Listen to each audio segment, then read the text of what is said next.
Everybody, Brian Good here on this Thursday, and we have several things to kind of fine-tune now when it comes to these thunderstorm chances in the coming days.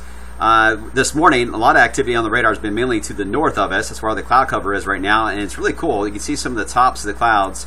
If you look carefully, you'll be able to see where some of them have got a little bit of height to them, north of Jennings County there, where the sun's still low in the sky and its angle, so it can see the height, the 3D view, if you will, and another one bubbling up, if you will, right over Orange County. So I love when you have sunrise and sunsets with thunderstorms because you really can see where they are and developing or weakening kind of a deal. So kind of a cool setup there on the visible satellite from space. But notice, those of you to the south, very little of anything going on at the moment. Now, it has impacted the temperatures here in Louisville. We've had enough cloud cover off and on to keep us certainly on the warm side, and south flow helps too. 77 in town, where I got the 60s where the rain has broken out. And you can see the radar trends, a lot of it, and you see that little blow up of the cloud cover there north west of Salem. That's the one that was in Orange County. Nothing severe, just a band of showers and thunderstorms that stretch all the way back into the Boot Heel of Missouri. And we're likely going to see more of this activity kind of feed off and on. And what it's feeding on, not only the warmth and humidity, but there is a wind belt that came through here this morning, a little stronger this morning. It's already moved it to Cincinnati.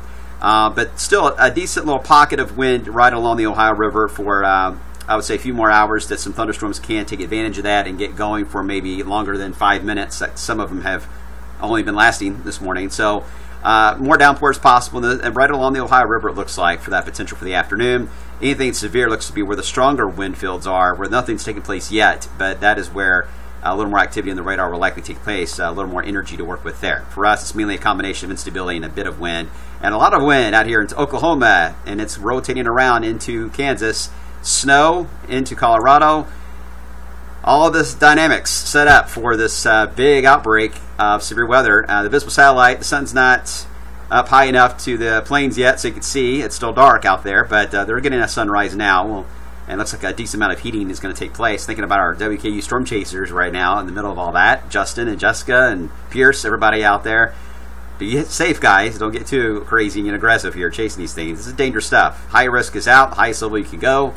Tornado outbreak is likely. This is going to be a very busy day, and hopefully everyone's safe and fully aware of it out there. We don't want any bad news today on that. Here locally, again, marginal risk closer to that wind field that's up to our north. That's the main reason there. Short-term models show, again, a few pop-up thunderstorms that may develop in that narrow wind belt along the Ohio River, but not a big deal, and they will fade out tonight. Tomorrow, the front that's up there closer to, say, Chicagoland, that will get closer to us tomorrow, so then we're into the more wind belt zone. With a period of thunderstorms possible in the morning, but more so into the afternoon, there could be a band of thunderstorms that rolls through the area. And that's important because the NAM especially is picking up on that idea that late tonight, activity blossoming in St. Louis will then race and sustain itself as it heads toward I-65 in the afternoon hours on Friday.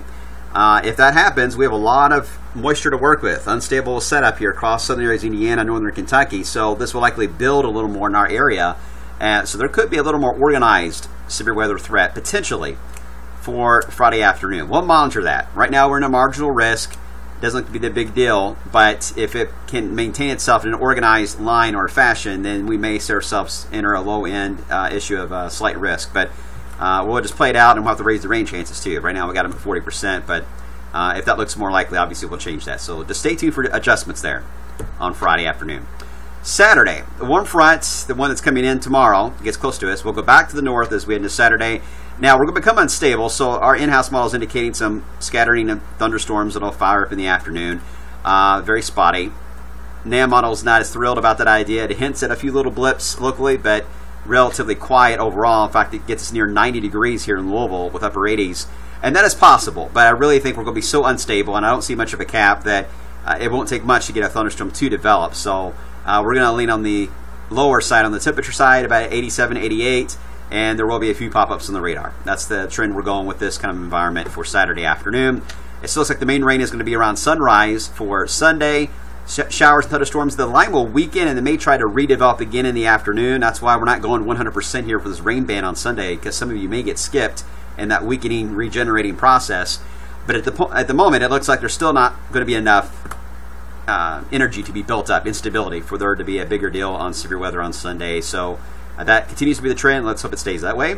Next week, we've been talking about this for a while. We're going to change the flow. We're shutting down the Gulf of Mexico for us. So no longer good south winds. Instead, we're going to be dealing with a constant west-northwest flow as areas of low pressure rotate around the eastern Canada and the Great Lakes. And that's going to keep one impulse after they're moving through. And you get that cool this time of the year, you're going to get an imbalance and you get showers that react. And if you get a showery day, you can easily have temperatures stuck in the 60s, lower 60s at that. So almost reminiscent of Oaks Day in a way, but not as bad as that, but not far from it either.